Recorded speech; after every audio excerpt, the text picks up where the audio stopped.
رسول اللہ صلی اللہ تعالی علیہ وسلم نے مزید اس دن کی عظمت کو بیان کرتے ہوئے فرمایا ما روی الشیطان یوما هو فیہ احکر ولا ادحر ولا احکر ولا اغیظ منہ فی یوم عرفہ وما ذاک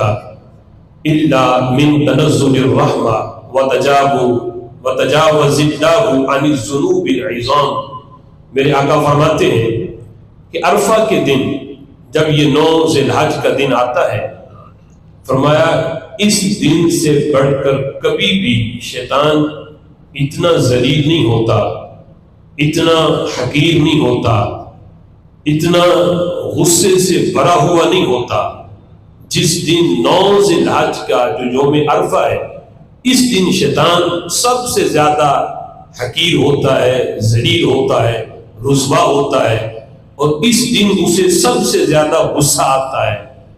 کس وجہ سے؟ میرے آقا فرماتے ہیں وہ دیکھتا ہے کہ اس دن اللہ ہر خاص و عام پر اپنی رحمت کا نزول فرماتا ہے۔ ہمیں حاجیوں پر تو رحمت برستی ہی ہے، لیکن عام لوگ جنہیں یہ سفر حج میسر نہیں ہے،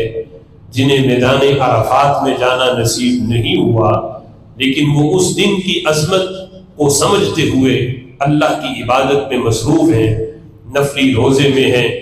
اور ذکر اذکار کر رہے ہیں، اللہ سے اپنے گناہوں کی معافی طلب کر رہے ہیں،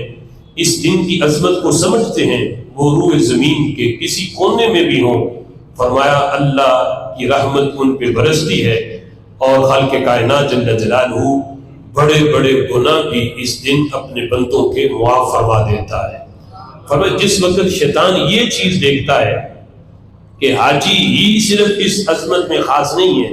بلکہ عام بندے بھی، ان پہ بھی رحمتیں برس رہی ہیں،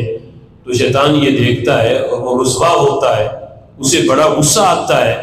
کہ اس دن اللہ تعالیٰ گناہ میں نے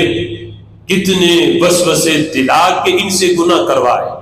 اور آج کے دن کی برکت سے اللہ ان کے گناہوں کو دھو رہا ہے، ان کے گناہوں کو پاک صاف کر رہا ہے۔ تو فرمایا کہ اس دن اس وجہ سے شیطان ذلیل و رسوا